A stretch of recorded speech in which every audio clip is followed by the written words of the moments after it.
mungkin si alam gaib ini jadi lebih mudah ya buat masuk kembali gitu. Iya, FYI aja ya teman-teman ya. Jadi kalau kita sekali kita pernah kesurupan, nextnya tuh kita lebih sensitif dan lebih mudah untuk kesurupan lagi Jadi kayak kalau kita kesurupan tuh tubuh kita tuh kayak ada lubang, semacam lubang gitu yang nantinya itu nggak susah untuk ditutup dan gampang untuk kemasukan lagi. Lu ketika kesurupan Kak, yang perasaan tuh kayak gimana sih sebenarnya? Maksudnya ketika lu kesurupan kan lu kalau gue lihat di video lu tuh, lu sampai teriak-teriak, sampai mata lu tuh kayak marah, terus kayak kosong, kayak serem gitu. Itu yang lu rasain tuh apa sebenarnya? Oke, jadi yang kalau gue kesurupan itu biasanya yang kita rasain ya, pertama tuh gue kecil tuh gue tinggal di tempat yang horor, lumayan horor. Sorry Kak, di mana itu? Di Solo dulu, bekas rumah sakit Kadipolo namanya, itu bekas Mes Arseto, itu gue dulu tinggal di situ. Jadi udah terbiasa lah dengan hal-hal gaib kayak gitu ya, banyak banget gitu.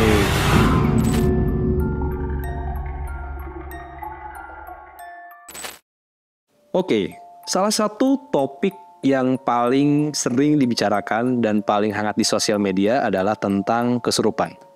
Pasti kalian semua sering banget lihat ya kan video-video tentang orang kesurupan, entah itu di rumah sakit, dimanapun biasanya kejadian seperti itu tuh banyak sekali ya Kak. Betul. Nah kali ini di Super Story kita bakalan ngebahas semua tentang fakta kesurupan bersama Kak Tommy Adiatma. Halo, Super Story.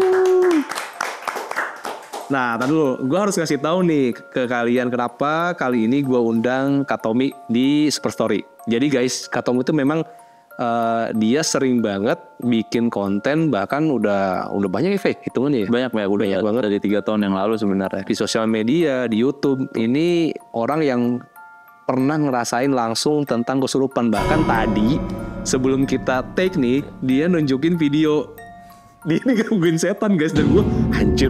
Di CCTV ternyata ada, nanti kita tunjukin ya. Nah, Kak Tom. Ya.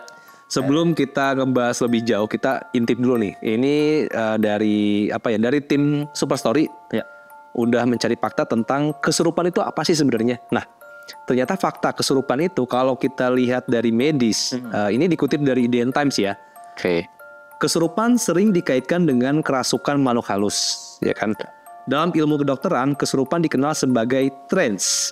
Dalam kondisi trance, seseorang bisa mengalami amnesia sesaat dan lupa apa yang terjadi. Penyebabnya diantaranya ada kondisi fisik, gangguan mood, dan halusinasi. Oke. Nah, halusinasi visual yang dilihat ternyata juga berdasarkan memori si orang tersebut berarti ya. Sebagai contoh, pohon pisang yang umumnya dikaitkan dengan pocong. Oh, jadi, nah, yang pengen gue tanyain Kak nih, menurut Kak Tom sendiri nih, sebenarnya kesurupan tuh kayak gimana sih? Oke, sebenarnya kalau kesurupan itu ada berbagai macam faktor sih Kak. Jadi kalau gue sendiri kan memang di konten horor ini memang kebetulan gue itu memang seringnya sebagai mediator. Jadi kalau misalkan kita ke lokasi A, terus di lokasi A itu kita mau gali cerita atau kita mau cari tahu sesuatu apa sih ada makhluk yang ada di sana. Biasanya gue itu yang jadi mediatornya gitu. Memang disurupinnya dimasukinnya ke gue. Oh, anjir tuh. Pertanyaan gue, kenapa lu mau? Pertama ya memang resiko pekerjaan ya, karena pekerjaan gue juga itu kan. Kedua, gue dari kecil itu emang tumbuh besar di tempat yang banyak banget penunggunya, ibaratnya tuh tempat horor lah gitu ya. Horor. Waktu gue kecil tuh gue tinggal di tempat yang horor, lumayan horor. Sorry Kak, di mana itu? Di Solo dulu, bekas rumah sakit Kadipolo namanya, itu bekas Mes Arseto, itu gue dulu tinggal di situ. Jadi udah terbiasa lah dengan hal-hal gaib kayak gitu ya. Banyak banget gitu. Dan memang kalau kita bahas tentang kesurupan tadi, sebenarnya banyak faktor sih yang bisa bikin seseorang itu bisa sampai kesurupan. Nah kalau dalam hal gue ini, kasus gue, memang gue yang bukan dipaksa sih, memang diharuskan untuk kesurupan. Karena pertama gue dibuka mata batin gue, dan emang gue harus mencari cerita dari makhluk-makhluk yang ada di sekitar itu. Menarik nih, lu dibuka mata batin lu. Apa yang lu lihat Kak pertama kali? Nah, sebenarnya di konten horor gue yang dulu itu memang ada segmen itu yang memang segmennya kayak gini, kita podcast, tapi kita juga cari tahu tentang makhluk yang ada di sana, dan di sana ada paranormalnya. Oke. Dan paranormalnya itu yang membuka mata batin gue gitu loh. Jadi memang gue dibuka mata batinnya, gue jadi langsung bisa ngelihat apa aja sih makhluk-makhluk yang di sekitar situ, dan gue jadi gampang kesurupan. Memang sebagai apa FYI aja ya teman-teman ya. Jadi kalau kita sekali kita pernah kesurupan, nextnya tuh kita lebih sensitif dan lebih mudah untuk kesurupan lagi berikutnya. Jadi kayak kalau kita kesurupan tuh tubuh kita tuh kayak ada lubang, semacam lubang gitu yang nantinya itu nggak susah untuk ditutup dan gampang untuk kemasukan lagi. Oh, jadi kayak apa ya, kalau aliran apa sih namanya listrik gitu mungkin karena udah terbiasa. Ini sebagai mediator tadi ya. Jadi mungkin si alam gaib ini jadi lebih mudah ya buat masuk kembali gitu. Iya, jadi lebih gampang masuk lagi gitu loh. Sekalinya kita pernah kesurupan, kita bakalan gampang untuk kemasukan lagi. Makanya kita jangan sampai kesurupan lah, amit-amit. Kita pasti nggak ada yang pernah mau ya, siapa yang mau kesurupan gitu. Oke, iya. Tapi memang banyak faktor sih Kak yang bikin kita jadi kesurupan tuh. Salah satunya pertama kita badan kita tuh lagi nggak fit. Terus kemudian kita kebetulan pas lagi nggak fit, kita bengong-bengong gitu ya, kita ngelamun, kita tatapannya kosong, kita pikiran kosong lah. Nah itu faktor-faktor yang bisa bikin kita kesurupan juga. Gampang kesurupan. Dan kebetulan makanya kita kan sering, orang dulu kan sering bilang jangan ngelamun, iya bener itu, jangan bengong ntar ada setan lewat. Nah itu istilahnya gitu loh. Pantesan kalau secara medis dibilangnya halusinasi. Cuman dia emang nggak nyadar ya kalau dia lagi, maksudnya dia bingung kali ya. Nah pertanyaan gue gini, lu ketika kesurupan Kak, ya perasaan tuh kayak gimana sih sebenarnya? Maksudnya ketika lu kesurupan kan, kalau gue lihat di video lu tuh, lu sampai teriak-teriak, sampai mata lu tuh kayak marah, terus kayak kosong, kayak serem gitu lah.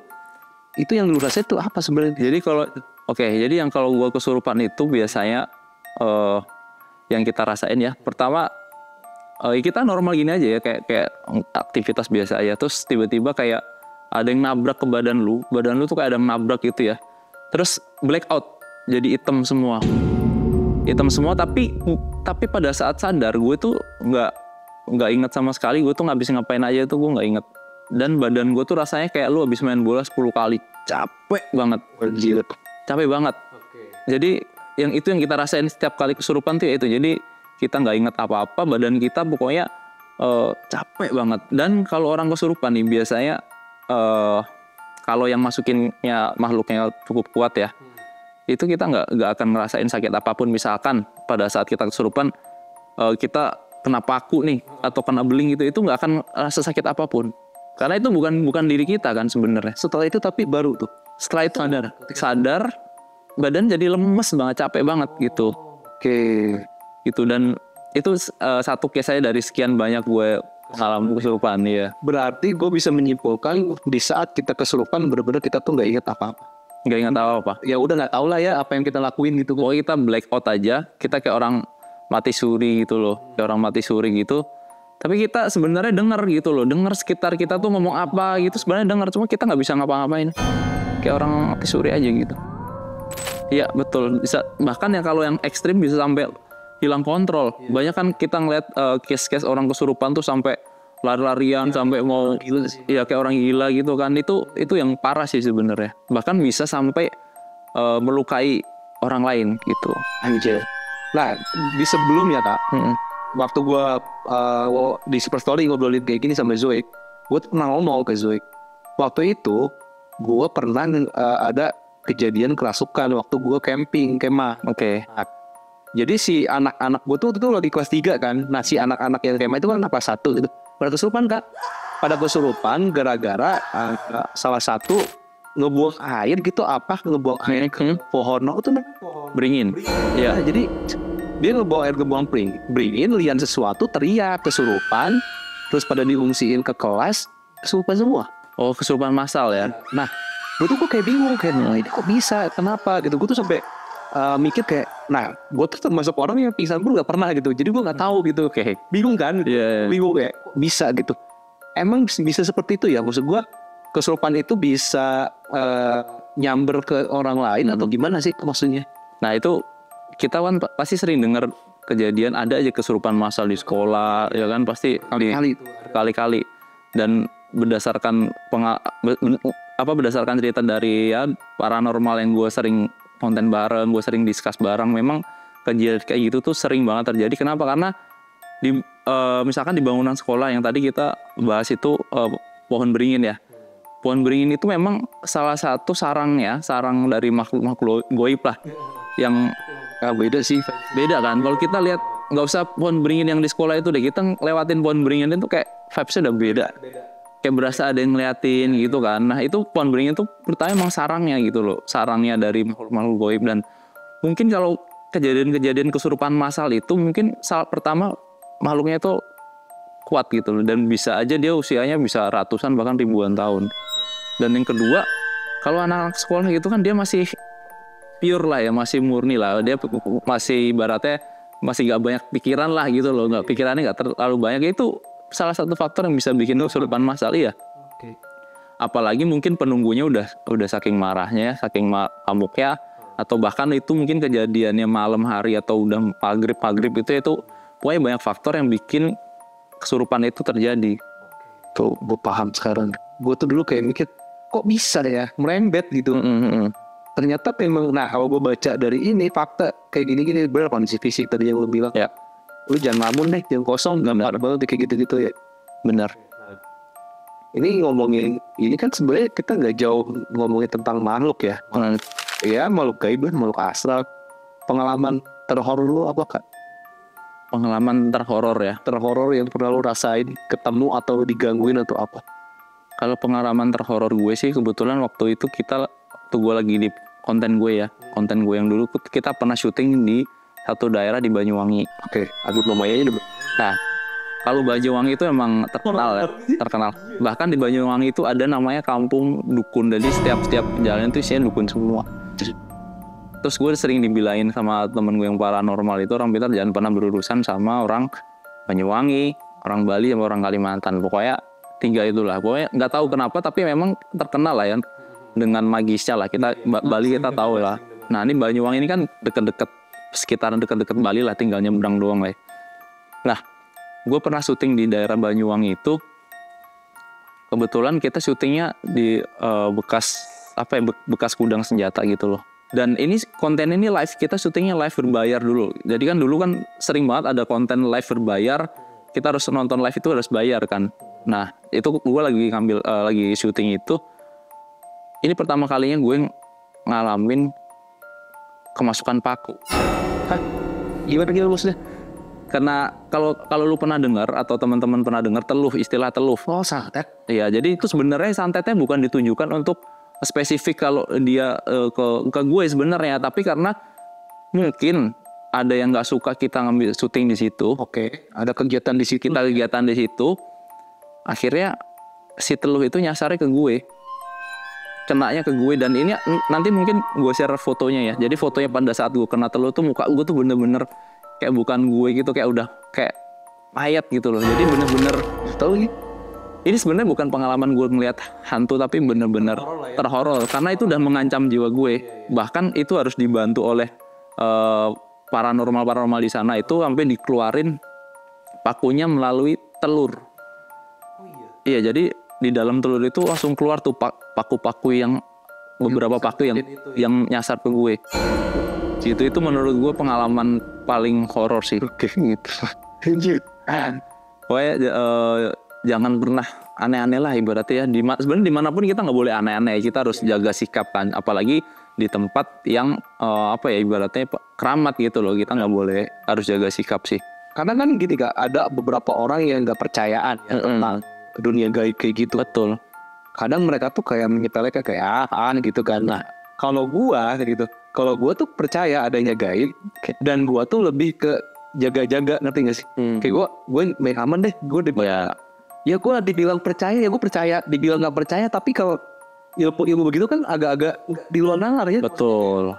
Anjir gimana gitu. Tapi gue tuh masuk orang yang gue mendingan nggak nyari masalah sih. Kayak contoh misalnya ke tempat-tempat sepi lah, kita naik gunung, sesimpel itu, atau ke bangunan kosong Kak. Ya. Kosong. Kata orang kan baru jangan aneh-aneh. Gue mendingan gak aneh-aneh sih gue. Betul. Tuh, karena ya dibilang nggak percaya, tapi banyak juga orang-orang yang dia kan kayak gitu, kayak di sosial media tuh kayak kuyang gitu. Gue kadang bingung gitu bener apa enggak, tapi kok kayak beneran gitu, horor gitu kan. Nih kayak tadi juga lu nunjukin video nih, kalau lu mau lihat videonya nih.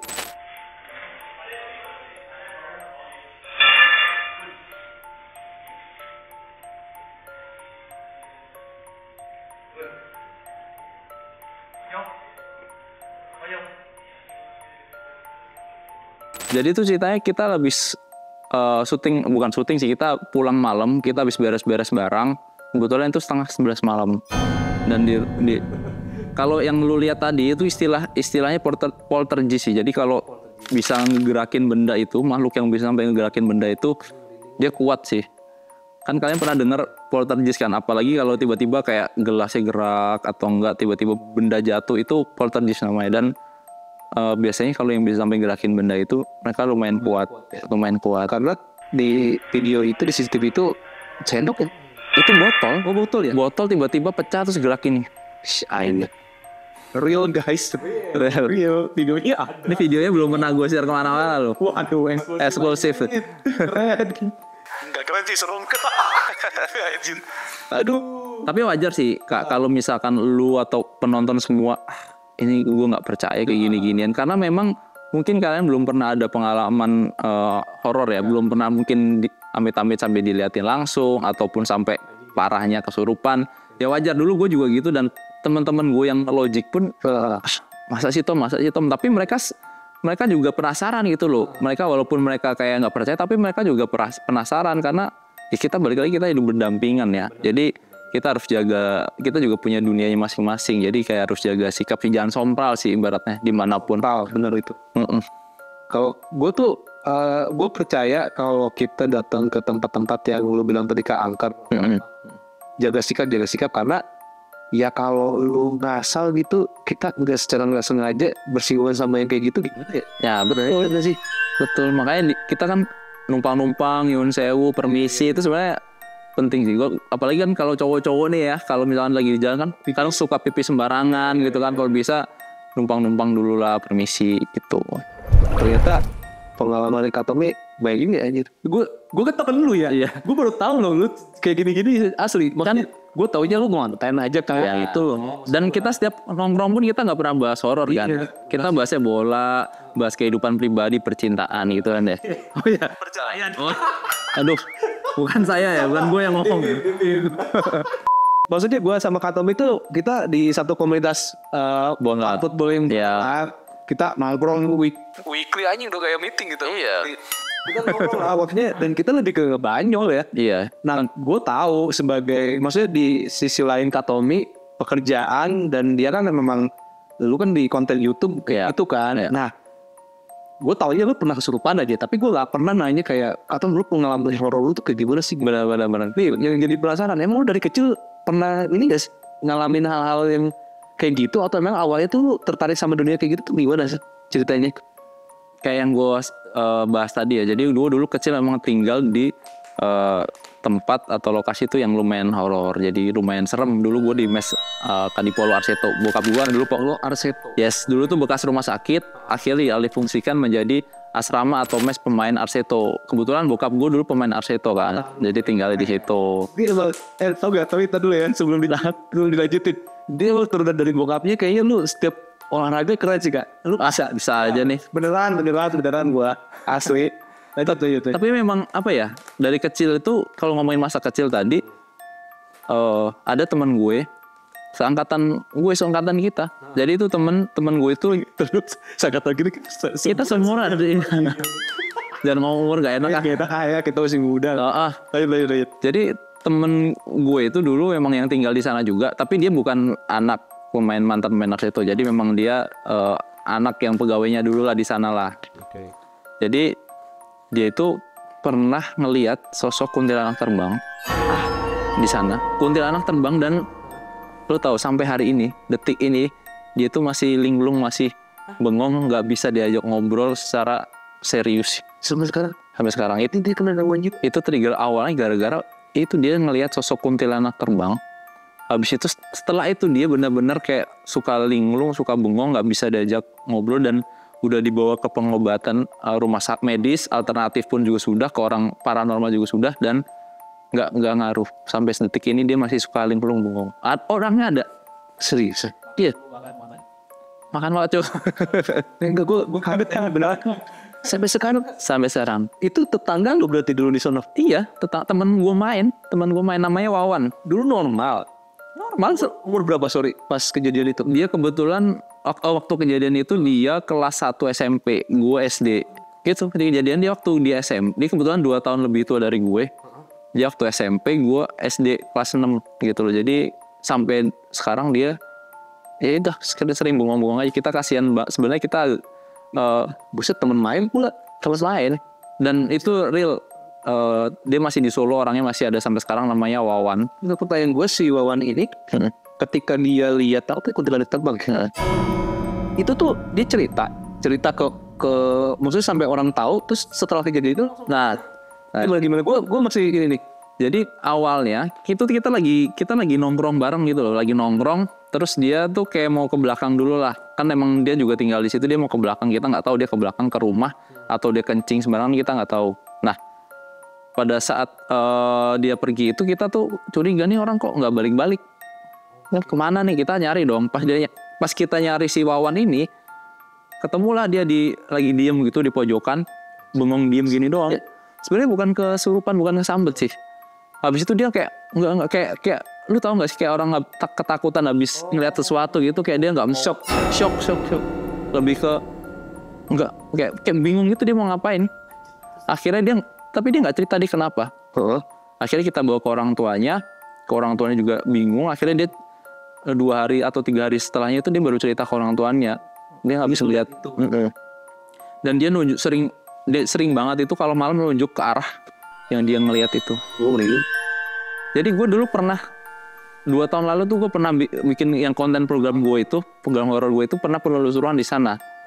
Dan nggak semua orang bisa masuk untuk ambil konten di sana. Kebetulan gue tuh kan dulu tinggal di sana, ordal, jadi gue bisa konten di sana. Itu banyak kok konten kreator yang udah syuting di sana, tapi nggak banyak juga yang resmi ya.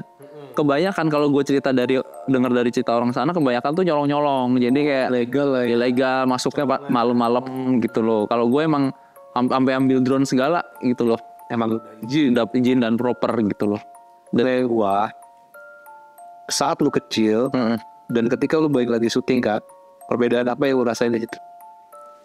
Pasti beda banget, karena pertama dulu ada kehidupan, walaupun tempatnya tuh gak jauh beda, maksudnya kondisinya tuh gak jauh beda sama yang terakhir gue datang, tapi at least masih ada kehidupan gitu loh. Dulu kan walaupun lampunya sedikit, masih banyak orang yang tinggal di situ. Pas gue balik ke sana udah jadi rumput ilalang udah tinggi banget, terus udah ketutup sama pohon-pohon, daun-daun, pokoknya lebih serem sih. Gue ngerasa itu lokasi horor yang pernah gue datengin balik lagi itu justru situ. Bahkan ini si sendiri tuh bilang selama dia syuting horor itu lokasi yang menurut dia tuh paling serem, dan tim produksi juga. Bahkan tim campers gue aja itu kesurupan sampai jam 3 pagi. Dari selesai syuting tuh sekitar jam 12-an ya, 12 sampai jam 1 dia kesurupan sampai jam 3 pagi. Jadi sadar terus tiba-tiba di pinggir jalan tuh kesurupan lagi. Habis syuting dari situ. Wah, horor sih ini gue. Lu di YouTube juga Mes Kadipolo tuh lu keywordnya itu aja lu lihat serem banget. Dan sampai teman-teman gue yang waktu syuting sana tuh nggak ada yang percaya gue dulu tinggal di sini. Serius lu tinggal di sini, dan itu kamar gue masih ada. Iya. Kamar yang gue dulu tinggal di situ, tapi udah dipakuin gitu loh. Gue gak mau deh kalau ada acara-acara penelusuran deh, gue gak berani, gue kagetan. Ya ngapain nih? Berani gak lu, Bos? Berani lah kita. Semua restoran aja. Berani, Bos. Tapi seru juga. Oh, tapi seru juga ya kalau waktu di konten sebelum lu ngebahas gak kayak kalau dulu gue di sini gitu-gitu gak? Ngebahas, cuma kan itu sambil jalan, nggak berhenti gitu. Tapi emang gue bahas, gue dulu di sini ada kejadian apa, gue dulu tinggal di sini, dulu kejadian apa aja sih yang ada di situ, gue jelasin semua. Oke. Masuk ke kamar-kamar dulu. Masuk. Banyak juga. Masuk. Seru juga. Aku boleh kah? Boleh. Tapi enggak nanya dulu Kak Tommy, kalau acara penelusuran kayak gitu, apa yang harus kita siapin? Maksudnya gue ngerinya mental kita kan tadi anjir. Harus lebih disiapin tuh mental sih, nggak cuma fisik ya, fisik biasanya fisik dan mental ini lebih ke mental sih, karena Fisikal ya udahlah ya, gue anak-anak ini kuat-kuat lah, maksudnya kita aman lah. Nah mental ini nih yang gue takut nih, gue bener soal ini. selain mental gue ngerinya kayak ular gitu-gitu kan kita nggak tahu ya. Iya bener. Banyak banget soalnya kan itu udah jadi rumput-rumput ilalang gitu loh. Berarti emang kita harus extra hati-hati ya. Ya iyalah pasti, sudah pasti. Oke Sun ya. Tadi kayaknya harus ada project lagi, komen deh. Kira-kira tempat anten mana yang harus gue datengin sama Kak Tommy. Nah penelusuran gitu ya. Juga. seru. Oke fine. And komen guys, komen. Tapi banyak sesuatu yang baru kebongkar Kak. Yang baru tahu sebenarnya tentang masa kecil lu. Kenapa kita nggak pernah cerita masa kecil kita? Nggak penting juga sih kalau gue mah ya. Cuman kalau lu kayaknya seru ya. Ada setan-setanan gitu. Enggak, gue inget. Kenapa tuh? Ini gue nggak tahu ya. Lu kan lebih paham kayak gini-ginian. Jadi waktu kecil, waktu gue SD kelas 4, gue seinget gue ya. Ada tetangga gue yang meninggal lagi hamil. Lagi hamil? Dia mau melahirkan. Tapi nggak selamat, meninggal. Dia sama anaknya meninggal. Nah, pas meninggalnya itu pagi atau aku lupa Kak. Jadi udah selesai dikubur lah, udah selesai dikubur. Rumahnya dia itu deket musola tempat gua ngaji dulu pas kecil. Gua habis sholat maghrib pada main meninggal. Apa sih yang dijaga-jaga? Benteng. Iya. Benteng gua sama temen-temen gua main benteng. Ini jadi lokasinya tuh ini musola nih, tempat gua ngaji. Ini ada lapangan depan musolanya. Nah, rumahnya si yang almarhumah ini yang meninggal itu di atasnya, jadi agak naik gitu di Bandung. Iya. Nah, gua di situ main benteng-benteng, lagi ketawa-tawa gitu, tiba-tiba kepala gua kayak ada yang nimpuk. Tutak, sakit, tapi bukan kayak batu ya. Gua sakit aja, gua nangis waktu itu. Nangis, gua pegang ini. Gua pikir tuh kayak darah, Ternyata kok becek-becek, tapi ada yang lembek-lembek. Gua ambil, ijo. Nah, kebetulan di rumah yang tetangga gua itu ada pohon kedondong. Oh Jadi iya. kayak daun kedondong yang dikunyah gitu loh Kak. Nah, ijo, gede segede gini, gua ambil dari kepala gua. Beneran ini sumpah nggak ngada-ngada. Wangi Kak. Wanginya wangi apa? Kayak wangi-wangi melati. Bunga gitu ya? Iya. Oh, oke. Udah, terus gua disuruh balik sama nenek gua dulu. Nenek gua masih ada kan. Udah pulang bahasa Sunda. Wih ya udah wih kata nenek gua. Udah pulang. Kata tetangga gua, kata nenek gua, katanya gua dibecandain. Ada yang isengin ya? Isengin karena, nah gua udah tahu si almarhumah ini sebelum meninggal tuh ngobrol sama nyokap gua, sama nenek gua, bilang katanya, ih semoga anak gue kayak Harry gitu. Apa orang-orang curiga aja gue bendel ya. Kayak dia kayak nggak tahu ya, maksudnya gue nggak tahu gitu bener atau enggaknya. Kayaknya sih dia kayak isengin gitu. Dianya tuh maksudnya si almarhumah ini gitu. Karena meninggalnya kan katanya kalau orang meninggal sama anaknya penasaran kan gitu. Ya. Cuma gue kurang tahu menurut gimana tuh. Sebenarnya aneh gitu maksud gue. Sebenarnya kadang kalau misalkan ada orang yang meninggal ya, terus tiba-tiba dia gentayangan gitu ya. Itu yang sering gua dengar dan gua baca itu nggak selalu si manusia itu yang orang itu yang meninggal itu. Jadi itu bisa aja tuh jin korin. Jadi jin tuh jin yang menyerupai gitu loh. Sebenarnya bisa aja tuh itu memang bisa aja bukan dia, tapi jin yang menyerupai sosoknya dia. Kadang gitu orang memang berpikiran kalau misalkan ada tetangga kita yang matinya mungkin mohon maaf gitu ya misalkan ya, terus ya terus dia gentayangan gitu ya, itu belum tentu itu dari si arwah itu, bisa jadi itu jin korin, jin yang menyerupai. Setuju gue. Gitu, karena banyak banget kejadian tuh ya yang seperti itu, dikiranya tuh si dia padahal belum tentu gitu loh si arwahnya itu gitu. Tapi memang ada banyak ini sih, banyak versi sih, banyak jadi pro kontra juga sih di dunia ini ya, dunia pergoiban ya. Gue juga sering nanya ada yang bilang versinya ya itu benar arwah yang gentayangan itu arwah si orang itu yang meninggal itu, tapi gue lebih meyakini ya itu tadi, itu kayaknya jin korin deh. Jin lain yang memang menyerupai orang yang meninggal itu gitu ya. Gue kalau teorinya kayak gitu gue lebih percaya tadi jin korin itu. Jin korin ya. Iya karena kalau di ajaran gua gitu Kak ya, kayaknya orang meninggal itu kan boro-boro ibaratnya mau nakut-nakutin dia aja kan sama malaikat udah ditanya-tanya segala macam. Maksudnya emang ada kehidupan setelah meninggal kan. Betul. Gitu. Jadi ya ibaratnya ya memang ada jin lain yang memang dia apa ya relate dengan apa yang kita pikirin, apa yang kita takutin, mereka yang menakut-nakuti lewat itu gitu. Dan apalagi kan lu kejadiannya kan lu masih kecil nih. Biasanya tuh kalau kita waktu kecil dulu atau mungkin sampai sekarang ya, misalkan ada tetangga kita yang meninggal nih, kan pasti di mindset kita tuh, wah ini tuh masih ada di sini nih arwahnya nih. Biasa kan 40 hari itu masih di rumah kan. Itu kan jadi sugesti di pikiran kita. Wah ini jangan-jangan nih angker nih, ini rumah ini jadi angker nih, dia masih gentayangan. Itu kan sebenarnya sugesti di pikiran kita aja. Belum tentu itu beneran ada gitu loh. Jadi pas ada gangguan atau ada apa, kita jadi kayak cocok logi gitu. Iya, cocok logi benar-benar. Gitu sih. Kan ya. Oke, setuju sih gue. Tapi anjir sih gue dapat pengalaman itu. Nangis gue. Wah itu serem sih. Maksudnya di sisi lain juga kasihan juga ya. Sama almarhumah tadi. Iya lah sedih. Turut prihatin juga gitu karena ya ibu hamil itu kan resikonya juga lebih besar. Nah itulah makanya apa taruhan nyawa ya ini. Taruhan nyawa, betul. Gitu. Aduh. Tapi gue udah lupa tau. Tapi lu ada pengalaman horor sendiri nggak? Maksudnya kayak lu diliatin makhluk halus itu ada? Kalau diliatin, gue enggak Kak. Kalau diliatin enggak. Tapi ini sih sebenarnya, gue ditanya kayak gini jadi ingat. Selama seumur gue ya, maksudnya selama gue hidup tuh. Selain yang tadi, kalau yang masih kecil itu kan gue masih kayak agak samar-samar. Gue inget tapi kayak bahkan ke yang orang meninggalnya pun gue udah lupa mukanya kayak gimana kan. Iya. Sebenarnya yang paling serem itu ketika gue kemarin kejadian. Jadi waktu itu kantor gue, ketika gue baru masuk itu kan di Rasuna Said, di Kuningan. Tiba-tiba setahun kerja di situ pindah kantor gue ke Kebon Jeruk. Oh iya. Waktu itu gue megang program talk show. Gitu. Yang kebetulan studionya langsung pakai studio baru nih. Studio baru di sana di Kebon Jeruk, ya kan? Itu gua aksesnya, lift itu belum nyala. Waktu itu gua masih naik tangga darurat anjir. Pokoknya waktu itu gua lantai gua tuh di lantai 8 atau 10 gitu, gua lupa.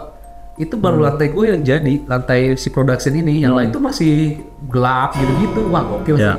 Nah, gue ingat banget hari Jumat. Kita kan stripping setiap hari tayang. Gue kreatif kan. Ada kreatif yang lain baru join. Gue diminta buat nemenin si orang ini untuk ngerjain skrip. Begadang lah ceritanya ya kan, karena kita capek kan ya. Lu ngerti lah dunia televisian. Bener. Gue nginep waktu itu 1, 2, 3 berempat atau berlima gitu gue lupa. Nah, di saat temen gue lagi bikin skrip, gue main tes di laptop gue. Yang lain ada yang ngerjain apa segala macam gitu. Itu udah jam 11 jam 12an lah Kak. Nah, gue tuh ingat banget, gue bilang waktu itu kreatif cewek namanya Anggi atau apa gue lupa, si Anggi ya. Gue bilang, Di, gue tidur dulu ya. Gue bilang, gue ngantuk nih. Seingat gue tidur di sela-sela meja Kak. Lu tau kan meja-meja kubikel gitu ya. Kubikel gitu. Gue ngemper, gue kayak pakai stiker. Gue nggak tahu lupa apa itu. Gue pokoknya pakai bantal gitu, gue tidur. Itu nggak lama kan, gue langsung merem. Karena emang capek banget, gue tidur, mimpi.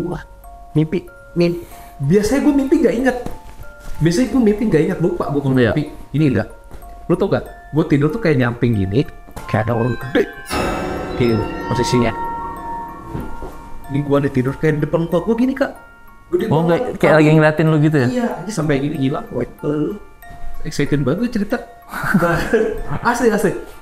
Tapi di mimpi itu gak tahu gue mimpi apa beneran. Gue tuh gak tahu itu. Gue gak bisa mendefinisikan itu mimpi atau gue beneran ngalamin itu. Iya. Gue mau lihat mukanya, mau ke atas Kak, gak bisa nengok. Gak bisa. Gue gak bisa sama sekali. Oh lu kayak gak bisa gerak gitu? Gak bisa gerak. Di situ gue gemeteran. Gue kayak keringet dingin. Gue kayak gemeteran, takut gitu. Entah mimpi atau kenyataan itu gue gak tahu itu. Nah, kayak gitu Kak. Jadi gue gak bisa gerak kayak orang rep-rep. Iya, rep-repan. Gue gak bisa gerak sama sekali. Tapi gue merinding gitu tuh, kayak keringetan di yang gue rasain itu ya. Nah, Itu kayak lama banget, kayak lama tuh kejadiannya tuh.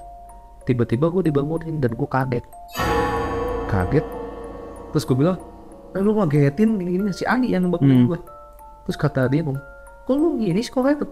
Lu bicara ini, tiba-tiba lu tidur di sini. Emang gue tidur di mana? Jadi dari lab itu kan kita bilangnya ada sayap kanan sayap kiri kan, si ruangan itu ke kanan ke kiri. Jadi ke kanan itu ruangan production, ke kiri itu ruangan FD gitulah pokoknya. Ini kreatif, ini FD.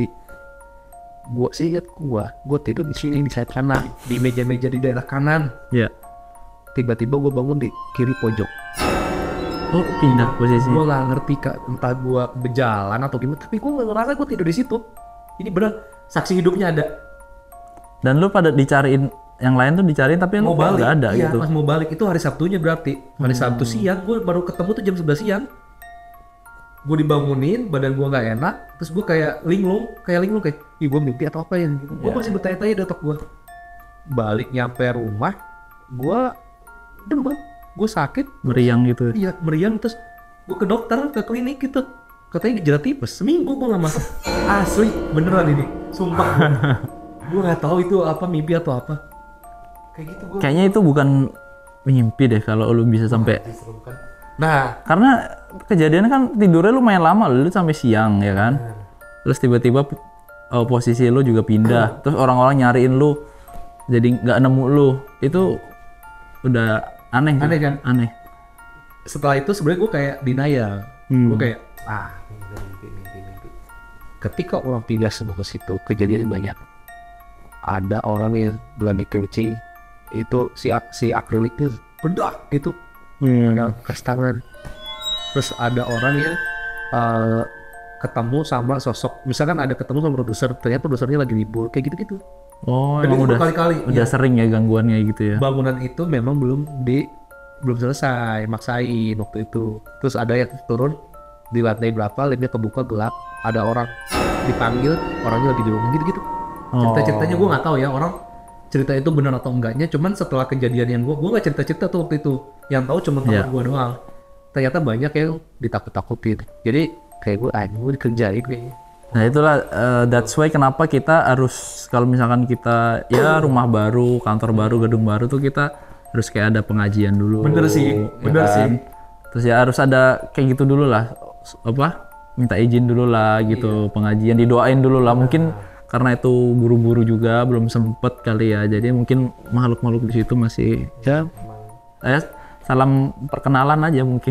Bener bisa jadi sih. Iya. Tapi kenapa harus gua? Tapi bener gue masih kayak sampai sekarang tuh gue nggak bisa memastikan itu tuh gue mimpi atau benar gitu. Iya. Itu aja gue pernah pertanyaan gue, itu gue mimpi apa beneran gue ngeliat gitu. Iya. Tapi mau lihat ke atas tuh nggak bisa, kaku aja gitu. Terus tapi meriang, badan gue kayak kaku gitu. Wah, Itu sih kayaknya bukan mimpi sih menurut gue ya, karena lu sendiri kan juga biasanya kalau mimpi kan susah ingat. Tadi lu bilang mimpi susah ingat kan, itu lu bisa ingat detail kejadiannya, terus lu lihat sosok itu kayaknya bukan mimpi sih. parah sih. Lu bisa di tengah-tengah sih ambang sadar atau mimpi gitu loh. Iya. Dan yang paling aneh tuh gue gak pernah seumur umur abis mimpi sakit. Aneh banget. Iya, meriang juga. Aneh banget karena sebelum tidur badan gue lagi aman-aman aja. Kalau dibilang kecapean kan biasanya kita udah ngerasain nih kayak badan greges gitu. Ini enggak, aman-aman aja. Makanya orang-orang zaman dulu tuh sering bilang kita kalau mau tidur tuh ya cuci tangan, cuci kaki. Itu ada fungsinya, nggak cuma secara medis mungkin harus bersih ya badan kita, takut ada kotor kan, kuman dan lain-lain. Salah satunya yaitu fungsinya biar kita tuh tidur nyenyak, mimpinya tuh nggak ada gangguan kayak gitu, nggak ada rep-repan dan lain-lain lah. Itu salah satu fungsinya kita harus bersih lah sebelum mandi, naik ke kasur. Gitu. Gue agak males sih kalau rep-repan, takut gue pasti seru. Karena aku pernah liatin orang rep-repan tuh kayak ngigo-ngigo gitu kan. Bener. Aku pernah liatin orang rep-repan tuh kayak orang ngigo, kayak orang nggak bisa lepas gitu. Kenapa Tindian gitu kan juga banyak tuh. Iya. Makanya tidur tuh kita jangan sepele. Kadang tidur asal tidur aja gitu kan. Mungkin ya belum ngalamin kejadian kayak gitu ya. Pasti ya udah tidur aja, nggak bersih badan dulu gitu. Karena kita kalau misalkan kita syuting nih di studio ini nih atau nggak di gedung ini, lu pulang langsung tidur gitu ya, kan kita nggak tahu yang nempel di kita apa aja nih di sepanjang perjalanan ini kan, seharian ini kita ngapain aja, kita nggak tahu yang nempel di badan kita apa gitu loh. Jangan sampai dibawa ke rumah sih gitu. Amit-amit. Makanya dulu kalau gue pas konten horor itu semua yang terlibat Mandi. enggak yang langsung mandi aja. Yang terlibat di proses syuting itu dari dari pengisi kontennya sampai tim produksi kayak campers dan lain itu semua dibersihin sama paranormalnya. Sama yang gininya ya. Jadi supaya penghuni atau makhluk yang ada di lokasi horor itu tuh nggak ada yang ngikut. Jadi ada ritual pembersihan dulu, dibersihin. Gitu. Tapi ada yang ke bawah nggak ya? Biasanya kalau ke bawah itu pernah waktu itu ke bawah itu tadi balik lagi yang syuting dari Kadipolo itu Solo ke bawah ke Jakarta dia emang kita tuh bukan yang camper kesurupan satu lagi. Jadi waktu balik ke Jakarta dia tuh nggak ada kelupa nggak dibersihin. Aduh ya lah. Dan akhirnya dia sakit-sakitan seminggu. Terus minggu depannya kebetulan kita ngonten sama Om Hao. Kisah Tanah Jawa. Iya. Minggu depannya kita ngonten sama Om Hao. Si Om Hao itu bilang loh ke temen gue yang campers itu. Padahal kita nggak ngobrol apa-apa sama Om Hao. Si Om Hao bilang ke campers itu, Mas, kamu habis dari mana sih? Itu badanmu dari tadi ada yang nempelin. Goblok. Ternyata si campers itu lupa dibersihin. Itu ada korelasinya sama relate sama cerita kita yang sebelumnya. Terus lapsuk dah gue. Gue gak kuat dengan cerita kita. Takut gue. Gue tuh gimana ya dibilang penakut, gue berani aja kayak gue gak takut, tapi gue tuh kalau udah di trigger cerita gini langsung shoot gue. Asli langsung kayak gue kepikiran. Iya pasti jadi kesuges lah. Iya. Tapi kita nggak boleh takut tahu sebenarnya. Kalau kita takut, Makin ya. energi kita tuh kayak diserap ke mereka malah jadi nongol nih, malah jadi munculin nih. Kita nggak boleh takut. Biasanya kalau orang takut itu makin diganggu kan. Tapi di depan tuh serem ya. Wah, kalau gue jangan cerita. Kan gue parkir di depan. Iya, rindang banget emang Bon. Udah dah. Tadi kan gue udah bilang ke lu, cerita lagi aja. Lu harus ngerasain habis kita mau balik ya. Malam ya? Malam kan kita suka pada ngerokok di lantai atas di depan itu udah gelap banget emang. Oh, tapi terasain di sini. Oke, thank you. Kayaknya episode ini selesai dulu ya guys ya. Sampai jumpa di cerita-cerita story selanjutnya guys. Bye. Komen-komen.